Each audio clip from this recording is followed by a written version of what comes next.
Hello there, I'm Gloria Makarenko. Well, we maybe slowed down a little in the third wave of the pandemic, but there are so many ways to still connect to each other and with what's important. This is Our Vancouver.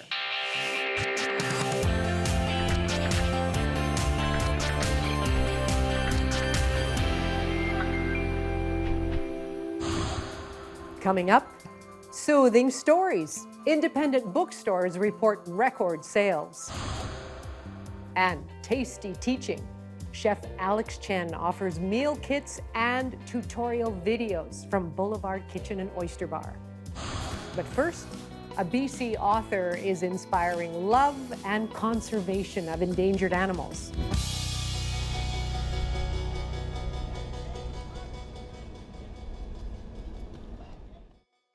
Now, keeping busy during this pandemic has not been a problem for one Okanagan author. Terri Tatchell is a Hollywood screenwriter who also writes children's books, and her latest just came out in February, and she joins us now from Naramata. Terri, hello there. Hi, Gloria. Thanks so much for having us on. Who have you got with you there? This is Ripley, who writing children's books about endangered animals and didn't even realize that one of my best friends is an endangered animal. So he makes an appearance in the most recent one. Oh, I love him. I love him already. So okay, let's talk a little bit more about that inspiration. And I guess especially during the pandemic, how has that sort of informed your creative process? Well, I mean, it's actually, if I'm going to be honest, it's been really good for me because it makes me stay put. I have a habit of being here, there, everywhere, and working on too many things at once. And being forced to stay inside and focus on projects has been really good. And surrounded by animals has definitely had me put my attention towards animal stories. Okay, so your book series is called Endangered and Misunderstood. So just Yes. Who are the stories about? Well, I tend to always be drawn to stories about the underdog.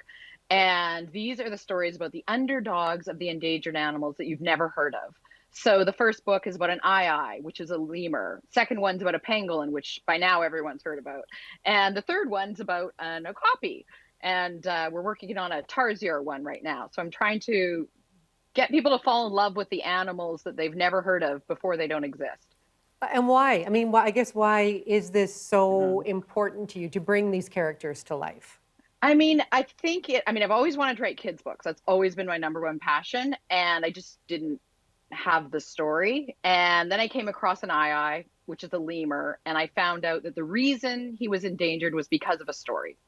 Because there's a legend that he's bad luck and needs to be killed on sight or you get bad luck. And I thought, well, if a story can make him have bad luck, then a story can bring him good luck. And I thought about Charlotte's Web and how I don't kill spiders, even though I'm kind of scared of them. And I just really felt passionate about making kids fall in love with endangered animals they hadn't heard of. And also it's a segue into a really uncomfortable conversation in a positive way. Okay, and why do you think those conversations are so uncomfortable right now? I think it's just there's enough darkness in the world right now. There's enough things to be scared about. And I know as a parent, my daughter's grown up now, but as a parent, I wasn't really anxious to dive into these scary, upsetting, nightmare-causing things. So, but I do think they're important, and I think kids love hearing about them, and they love knowing what they can do to help. So it's a story, but at the end, there's facts and ways to help. Ripley doesn't like that. And it empowers them a little bit with knowledge and the fact that just learning about these animals actually is helping. Nice. And you've got an interactive website too. Why do you think that's another way to reach your audience? Well, it's like we've gone through it. We have how to draw. We have teacher's guides.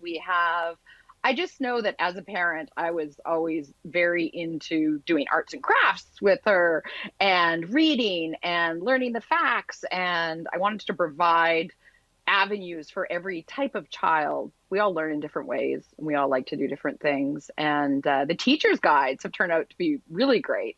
A lot of librarians and teachers have been really interested in the books and have been teaching them in schools and having me as guest Zoom author talks and everything. So that I'm happy we did the teacher's guides, and they're helpful at home for parents that are struggling to teach their kids at home right now as well. Okay, so you don't just get satisfaction yourself out of doing this, you benefit charity as well. Tell us about that. Yes, well, that was the idea is that every penny that comes from the books goes towards the animal of each book. So that has been amazing. As each book starts to ramp up and earn more money, gifting the money to these African countries that are trying to really hard to save the animals has been a real feel good part for sure. And it's like as you come up with the next books and the next books, because I have 16 planned. Unfortunately, there's that many underdogs of endangered animals. It's really interesting to look at the organizations that are struggling so hard to help, and knowing that if these books keep on going and gain popularity, it's the sky's the limit, really. Terri, I'm so glad you found a way to get inspired and contribute in these trying times. It's so nice to connect with you today. Thank you so much for having me on. Hi, I'm Bob at Pulp Fiction Books, and this is our Vancouver. All right, still on the topic of books, independent bookstores have worried for years about the rise of online sellers, and the pandemic brought even more uncertainty. But as Alex Migdal reports, some Vancouver bookshops have had a welcome surprise. Books aren't flying off the shelves at the Paperhound bookshop. They're taking off on bike. People like getting books by bike. They like the idea of it. Kim Cook has been delivering books on wheels since opening the store she co-owns in 2013. But she's cycling more than usual during the pandemic. At the height of it, we were out all day long, every day, delivering books. Staying nimble is what's kept her shop afloat, down by 30% at its worst, and now just down 5% pre-pandemic. Still, an emptier downtown has changed her clientele. We're used to having a lot of office workers and a lot of tourists and a lot of students and a lot of academics down here, and those are exactly the populations that aren't downtown right now. Over on Main Street, stacks of book orders at Pulp Fiction, a sign of the business's busiest year since opening 21 years ago. Our sales went really sharply up, and we pivoted from thinking that everybody was going to be staying at home to adding staff, adding an additional location, and just trying to keep up with demand. Chalk it up to Netflix and Zoom fatigue. A lot of customers are saying that being able to relax with a book that's not trying to disrupt your attention, that's not trying to sell you additional things, is just a kind of quiet, private space. The experience isn't just about reading, but finding books too. I feel like I always find something that I didn't expect in there. It's just nice to kind of pick up and feel different books. I'm sure Chapters and Indigo and stuff are fine, and so I just wanted to support a smaller store. This bookstore on Granville Island says it's finding its footing after opening last August. Co-owner Ian Gill says customers often ask the same question. Are you crazy? What did you do opening in a pandemic? But the space, a bright, airy room, and carefully curated collection has drawn in up to 200 customers each day. Gill hopes the space can soon serve as a literary arts studio and host events. So those in-person, face-to-face things, we're really hoping we can do that in the next few months, because that's kind of what we did this for in the first place. And with the pandemic's end in sight, the chance to start a new chapter. Alex Migdal, CBC News, Vancouver. All right, time for one of our favorite features. This is where we showcase a number of the photographs sent in by you, our audience. Thank you very much. So first up today, there is much rejoicing for those who love to stroll along the new Westminster Pier. It opened last week, and Michelle Zhang spent some quality time walking along it. Thank you so much, Michelle. And Natasha Sukara had a great day to take in the view at Lighthouse Park. Wonderful. Thank you, Natasha. And finally, Ma Lourdes Matriaga captured the moment that we are in right now so beautifully. Here are the blossoms at Gary Point Park. Thank you so much for sharing that. I know the whole city has just exploded in blossom. And do send us more. Just email your photographs to us, bcphotos@cbc.ca. That's bcphotos@cbc.ca. Well, all those pretty pink petals are more than just a photo op. Japanese cherry blossom trees have a rich history here in Vancouver, and our GP Mendoza spoke with an organizer of the Sakura Days Festival about the trees' history and just why they are so significant in Japan culture.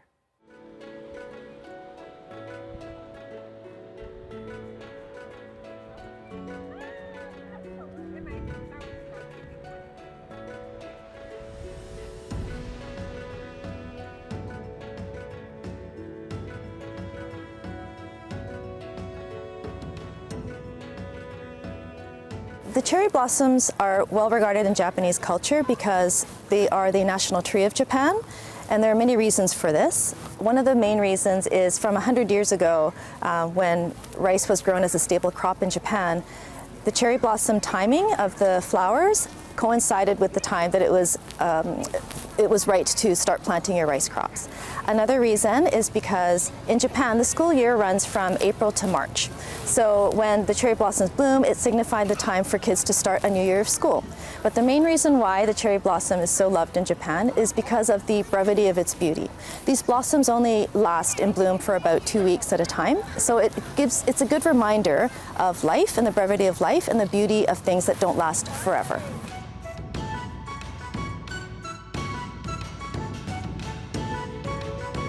Hanami is literally flower watching in Japanese. So once the flowers start to bloom along the river banks or in parks in Japan, families and friends will gather underneath the cherry blossom trees. They'll lay out picnic tarps and bring food and drink and enjoy the beauty of these petals and as well as the company of their friends and family.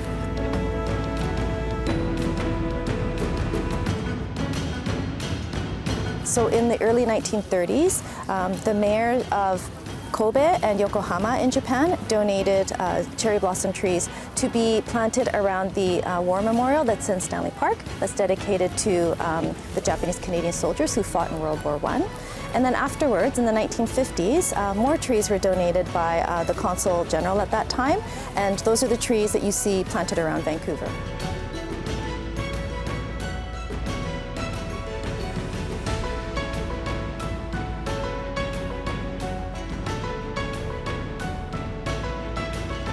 The reasoning behind the donation of the cherry blossom trees is basically just to show the beauty, to share the beauty of these trees with the different Japanese Canadian communities across the ocean. It kind of brings a little bit of that Japanese culture or tradition here to Canada, and I like to see that.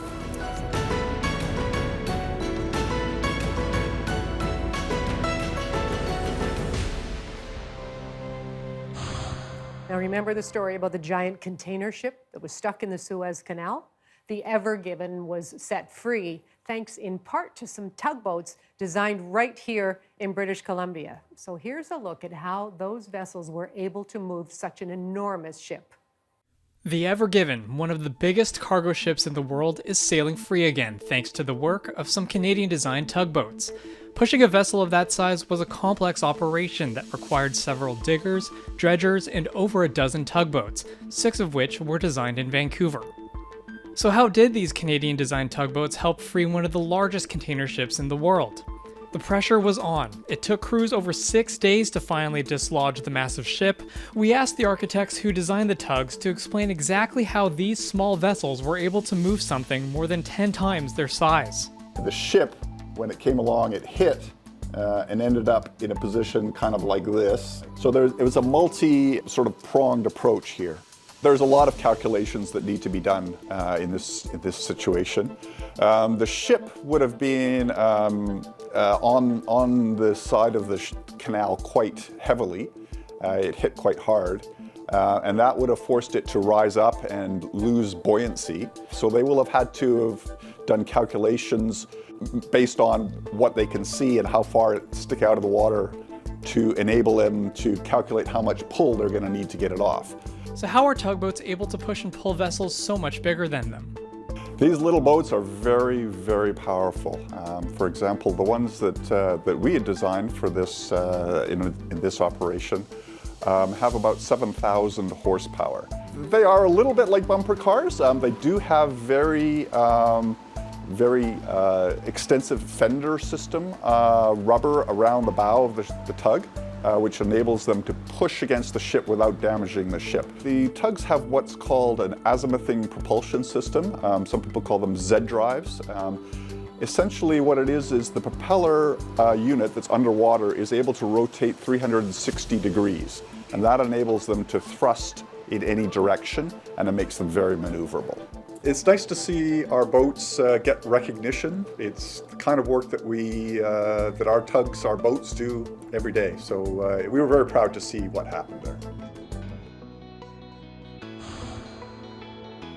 Coming up, a lesson in particle physics and a new understanding of how the universe works.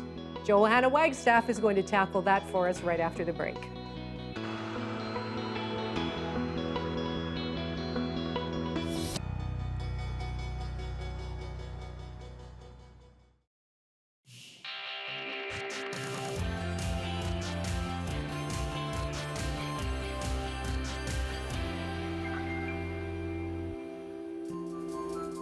While there's still a ways to go before we can officially call this a new discovery, this could be as big as electromagnetism or gravity.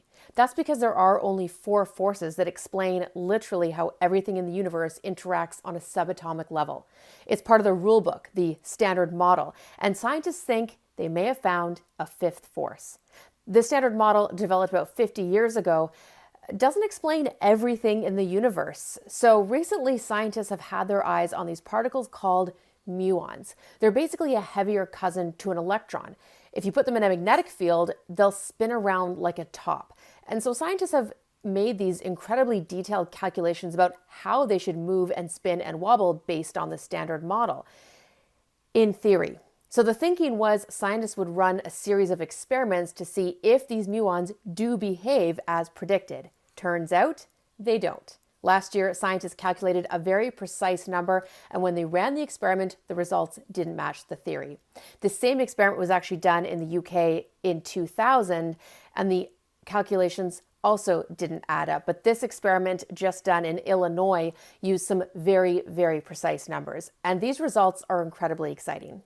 Now, most people would call this a win, but in science, you need to have that difference calculated to such a precise value. In our field, we like to set the bar of the significance of a new result pretty high, higher than most people might say. If you think about this in terms of a football field and you're trying to score a touchdown, we're in the red zone right now.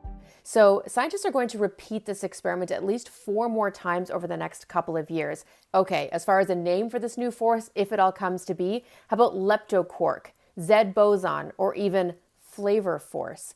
Names are still on the drawing board. I will keep you posted, but a 5th fundamental force might help explain some of the big puzzles about the universe that have excited scientists in recent decades. So stay tuned. And now, you're Science Smart. If you have a science question on your mind, send me a tweet and I'll try to get it answered.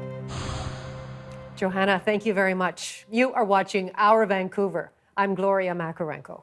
Well, here's a way a local restaurant is weathering the latest restrictions. Boulevard Kitchen and Oyster Bar is offering meal kits complete with a chef-led video. And they also do outdoor cooking demonstrations on their expanded patio. Well, the Iron Chef Canada champion Chen stars in those videos, and he's here with us today to do a little bit of a demo. Alex, hello there. Hello. It was nice to reconnect again. Yeah, for sure. So what have you got going on right now there in your kitchen? So meal kit, it's all about meal kit for us right now in terms of beside the patio that is to receive all the guests, and it's just beautiful weather. We have 8 sets of meal kit that's going on. Each week we're going to change. On a Sunday, we release the new meal kit. You have till Wednesday or Thursday to order your meal kit. You pick it up for Friday and Saturday. You take it home. It's all going to be, I do the prep. I set you up for the convenience. You have a video that you can really just follow along.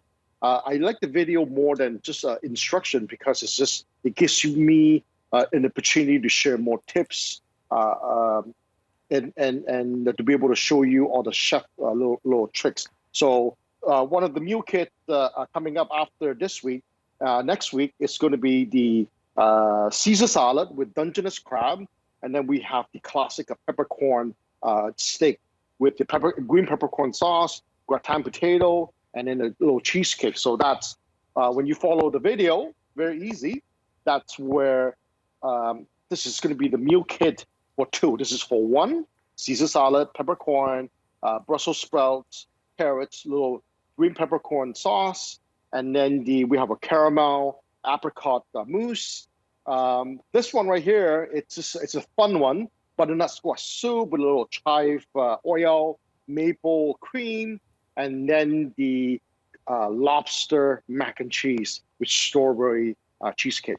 Oh my goodness, you had me at lobster mac and cheese. No, you actually had me at the Caesar salad, frankly, right off the top. I love this idea, Alex, of having you kind of as a guide and tutor as you're putting these meals together. But I mean, is it a little bit intimidating, I guess, in some cases? How close do you think people can actually get to the taste that you provide?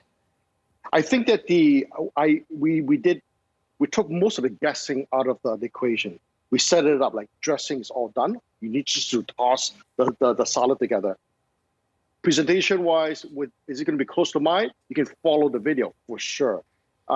Some stuff we do require some cooking, like a steak, a peppercorn steak.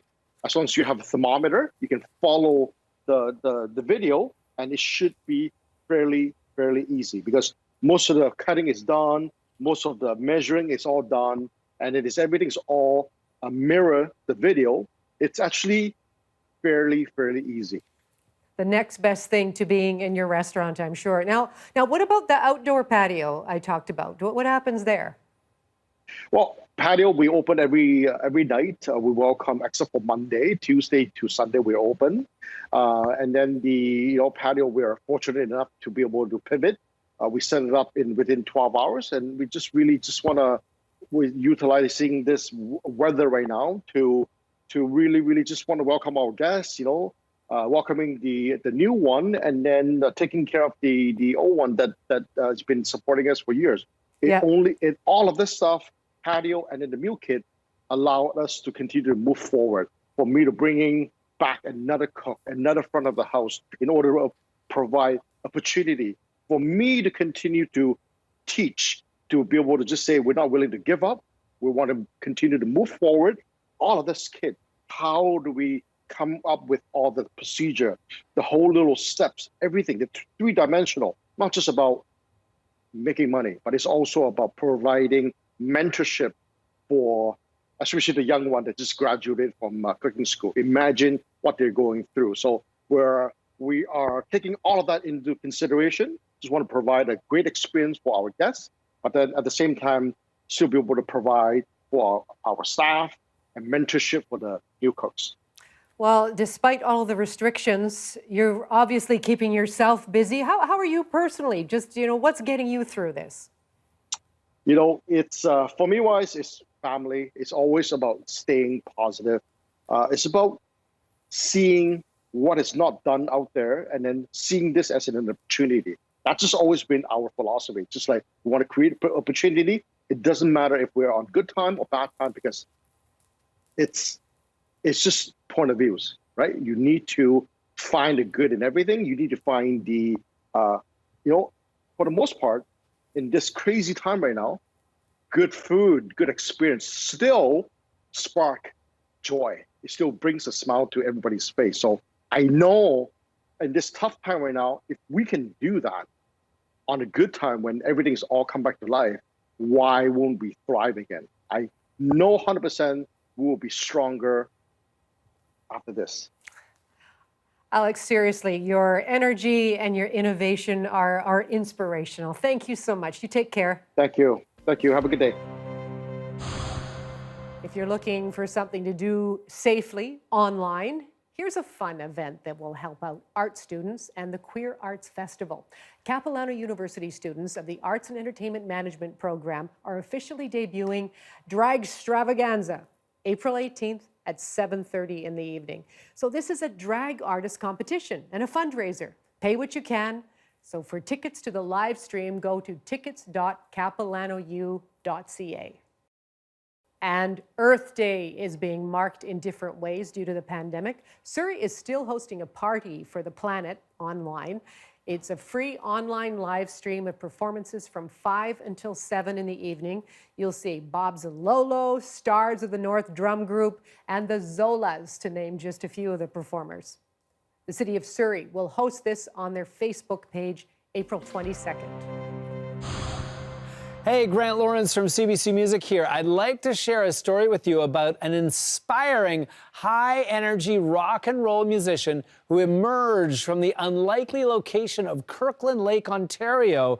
Now, that's a small gold mining town about 6 hours due north of Toronto. And if you're into mining great power pop songwriting in the deep vein of Nick Lowe or Elvis Costello, I think you're really going to find some gold in Danny Lage and the Looks.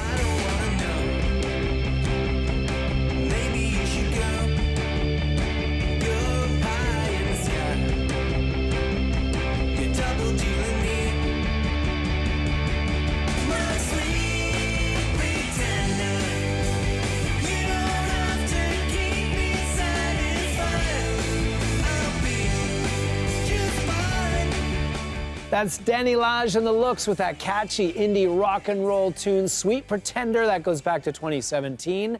Now, ever since leaving Kirkland Lake, Danny Lage has been a man on a rock and roll mission, spending the last decade releasing records and touring the continent to the tune of over 1,000 live shows before the COVID shutdown. By his side throughout his musical cannonball run has been his bassist and partner, Jeanette Dowling. Here they are on the driving tune, Left, Right to One.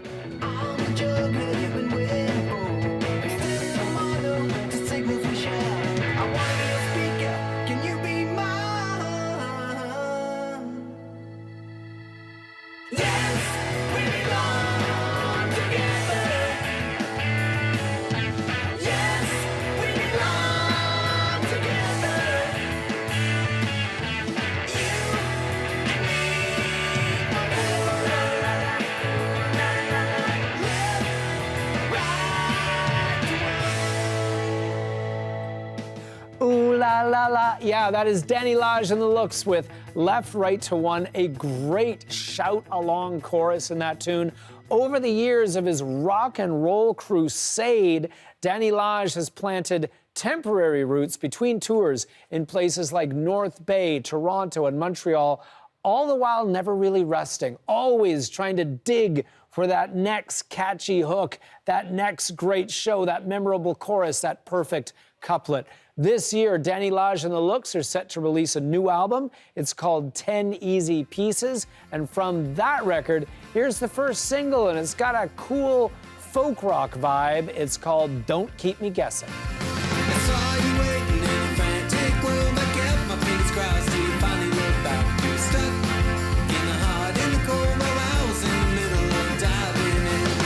You are the one, you make a wonder feel at home. You are the one, the only else. Don't keep me guessing, you know it's no good. I won't keep you guessing, I know it's no good. Hold that line till it's understood. I won't keep you guessing, you know it's no good. From that upcoming album, 10 Easy Pieces, that is Danny Lage and the Looks with their new song, Don't Keep Me Guessing. Now, during the pandemic, Danny Lage and the Looks have holed up in Sudbury. Yes, another Northern Ontario mining town. That's until they can hit the road again.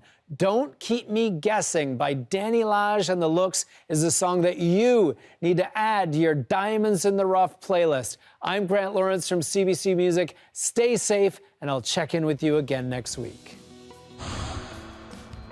Coming up, the nonprofit Arts Umbrella moves to a bigger space and place on Granville Island.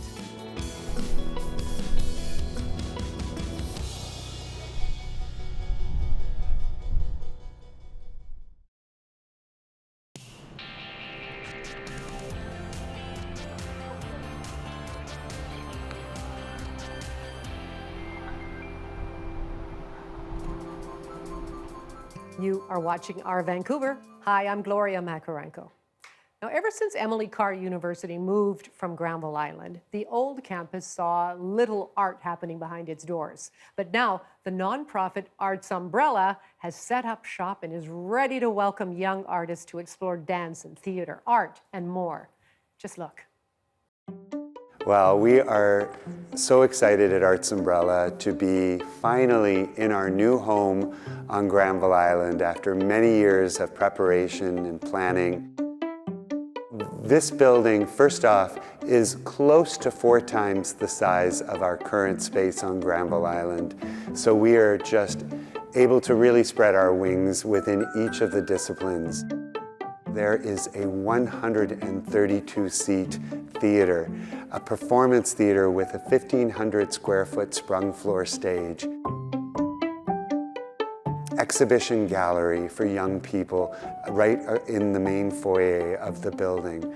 On the 3rd floor, we have for the very first time a set design scene shop. I think one of the greatest areas of growth in this new building will be in our Media Arts Hub. We will have the opportunity where high school students will be able to come to Arts Umbrella and have an intensive experience learning about gaming and learning about this new world, really, for arts and arts education. No animal shall wear clothes. Students who come to Arts Umbrella can take art and design, media arts, architecture, painting and drawing, mixed media sculpture. There is theater, film, and music, and dance. With this new building, within the first 3 to 5 years, we will see approximately 15,000 young people accessing this building in a single year. And this has been a real model where government, corporate, and the private sector, individuals and foundations have come together to really do something really epic for the benefit of children and youth. We encourage people to go onto our website and learn about programs, and hopefully we'll even see you on April 10th. Hi, I'm Jade. Hi, I'm Vita. And you're watching Our Vancouver. Now, living by the ocean as we do, the worry over the steady decline of fish is a huge concern. The plight of the Pacific herring is now in focus. Once thought to be nearly inexhaustible, its decline is ringing some alarm bells right now. Greg Rasmussen looks at a group fighting to bring back the fish, even in Vancouver's busiest waterways. It might not look like a promising sanctuary for wildlife. Oh, right. But this biologist is determined to try. I mean, this is probably getting close to 1 million, maybe 1.5 million eggs, if you actually went through and counted them all. Doug Swanston is part of a group working to create a home for herring, transplanting millions of eggs to a site where the fish once spawned. Historically, we had a spawn here in the 1800s. It was a source of food for First Nations communities. The fleets of the fishing companies compete for a share of the catch. Herring was once seen as a nearly limitless resource until overfishing crashed the stocks in the 1960s. 2160. Since then, stocks have varied, but were down 60% in a recent 4-year period. But still, about 16,000 tons have been caught in this year's commercial fishery. DFO decided not to listen to their own scientists or... Indigenous communities and environmental groups have gone to court trying to halt the commercial catch. So this site in particular was a village site at one point? It was our summer village site, one of them. For thousands of years, the Tsleil-Waututh people have lived on these shores. Herring was a traditional food until they were largely fished out of existence. You only have to look up the west coast of British Columbia to see where herring still is and to see how Indigenous people harvest there. We did similar things and it was an important food source. The Tsleil-Waututh and other Indigenous groups are working to bring back herring to help the entire ecosystem. This is a more typical net. Vancouver's False Creek is the source of the eggs for the new transplant experiment. Years ago, artificial herring spawning habitat was created by a small group of volunteers hoping to help endangered salmon. The first thing a salmon looks for when it comes out of the river is food. And if you have a herring run right in that area, it's just perfect. You can bring the whole food chain back If you start with the herring and work up, it can happen. Biologists say there are many reasons why fish stocks in Canada's Pacific Ocean are in serious trouble. You can see it's quite well covered with eggs. But rather than simply watch, some are trying to help, one tiny egg at a time. Greg Rasmussen, CBC News, Vancouver. COVID dreams, anxiety, boredom. Well, we have new information about just how COVID affects the brain. And a study says 1/3 of patients have lasting neurological or mental disorders. Some patients shared their experiences with Briar Stewart. It's been over a year since Kathy Novak woke up in the ICU because of COVID-19. I shouldn't have been at high risk, and I got it. We spoke with her about her ongoing recovery. I feel like both my brain and my body have aged 10 years. She has trouble focusing and suffers from depression, and it's an all too common experience. A new study published in The Lancet examined the medical records of 230,000 COVID patients. Researchers found that 6 months on, 1/3 had a neurological or psychiatric diagnosis, the most common, anxiety and depression. Fortunately, the neurologic diagnoses like stroke, brain hemorrhage and dementia, again, were much rarer, but they were certainly commoner after COVID than they were after the other illnesses we compared it to. Like the flu and other respiratory illnesses. Scientists say it's not exactly clear why more COVID patients suffered from a stroke or dementia, but say it's likely due to the fact that the virus can infiltrate the brain and the body's immune response to it can affect blood clotting. A more common complaint from those who've had COVID is that some develop a brain fog, which can last for months. That's Susie Golding's experience, which is why she's been seeing an occupational therapist. I feel myself like I'm an 87-year-old woman living a life with dementia, trying to get through my day as best as I can with these terrible memory lapses that are happening. Golding says the government needs to do more to help those suffering from the lingering effects of COVID, and medical experts say it will be a challenge to meet the demand. We don't have that many neurologists in Canada. We don't have that many psychiatrists in Canada. We're going to need a team effort to do this. Because as the number of cases grow, it means more Canadians with COVID will be in need of follow-up care. Briar Stewart, CBC News, Vancouver. Coming up, a long look back into our historical connection to Point Roberts, Washington.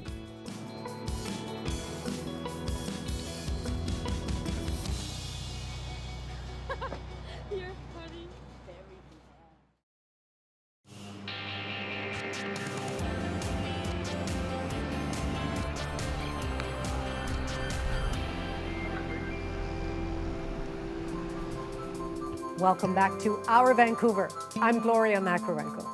Now, a Vancouver Island woman is delighted to learn that the father that she never knew will be honored with a memorial in England for his heroism during the Second World War. Robert Coventry was born in Oak Bay and flew for the Royal Air Force. As Rafferty Baker reports, his plane crashed near Gloucester, but not before he managed to steer it away from a school full of children. I knew that the plane had crashed. Anne Underhill's father's name is carved into a memorial in Oak Bay for local residents who died in the Second World War. She'd heard stories of her father's death, a training mission. The Bristol Blenheim bomber Flight Lieutenant Robert Coventry was piloting, going down in Quedgeley, near Gloucester. Locals managing to pull the two other crewmen from the flaming wreckage. Basically, that was a story that I had as a child, you know. What she'd never been told, until she was recently contacted by a BBC reporter, is that her father had died after managing to steer the doomed bomber away from a busy schoolhouse. I know absolutely nothing of my father except the way he died, because I was 10 months old when he was killed. A campaign in Quedgeley has resulted in plans for a new memorial near the crash site. A plaque will honor Coventry's ultimate sacrifice and the many lives he saved before losing his own. If the plane had actually hit the school on that day, Mum would have died, and therefore I would never have been born. Helen Tracy's mother, Margaret Cale, was a 6-year-old student at the school when the crash happened in September 1940. She says she owes her life to Robert Coventry. There were flames in the cockpit, you know, and I'm almost reliving this now, telling you, really. Peter Hickman was 10 years old at the time. I can remember running across these fields, and of course there was the plane burning, and we stood there absolutely shocked. You know, you were unable to do anything. You couldn't get near it. Quedgeley Town Council has commissioned the new memorial. An unveiling ceremony is planned for September. I think it's absolutely extraordinary and wonderful. And my mother must be dancing around up there, sort of, yeah, just to get the recognition. It means a lot to me. And I would love to be able to be there, but who knows? The pandemic may thwart any overseas travel, but Underhill may soon get the chance to visit another memorial to the father she never knew. Rafferty Baker, CBC News, Vancouver. Well, the pandemic has presented many challenges, especially for those living along the U.S. border. Point Roberts is a unique place. It's in the United States officially, but there is a deep connection to our country for all sorts of reasons. Well, for a look back at how life was for them 51 years ago, here is a CBC story done in 1969. We're looking at the coastline of the southern part of British Columbia's mainland. The problem is that the 49th parallel agreed on as the international boundary really didn't make allowances for Point Roberts. Now, if you're a school kid from Point Roberts, you commute to Blaine, Washington, 4 border crossings per day. But that's only one of the anomalies of life in this American outpost, as Marjorie Gage is about to tell us. The windward beaches of Point Roberts look south and west across the Strait of Georgia. The waters off these beaches, to a line somewhere midway out in the strait, are American. Summer campers from Canada discovered the beaches and the pleasures of clam digging at Boundary Bay on the lee side a long time ago, soon after the turn of the century. And they've been coming down in increasing numbers, building their summer cottages on the point ever since. Today, over 3,000 of the 3,500 summer residents and 200 of the 400 permanent residents are Canadians. The drive from Vancouver takes about half an hour, and in the last few years, an exclusive subdivision has fanned out along the Canadian side of the border. The $40,000 and $50,000 homes of commuting Vancouver executives stop short just a step away from the 1846 Washington Treaty Monument, westernmost landmark on the 49th parallel. Oh, this is a very good place to bring up children. Well, our 3 children go to Blaine to school each day. They take the bus? Yes, 23 miles over the freeway. And this isn't a hardship for them? No, they're picked up at 5 to 8 and home about 4 o'clock each day. It seems a question not of whether, but of how long pockets of privacy and rural quiet can be retained. The Sunday traffic streams from the lower mainland of British Columbia with a population density equal to that of the Netherlands. And on the first fine weekend in March, the lineup at customs commences. Not long ago, the Sunday sale of wine and beer was reintroduced on the point after being discontinued for some years. And now a good many Canadians flock down with more than scenery in mind. The 2-man police force must be supplemented at the weekend from the detachment of Blaine, 25 miles away. The taverns do a roaring business.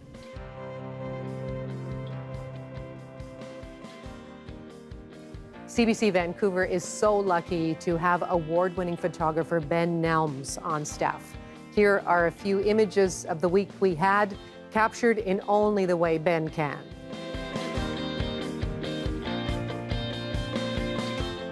And that's all for Our Vancouver this week. I hope you can join me weekday afternoons on CBC Radio 1 for On the Coast. Goodbye for now.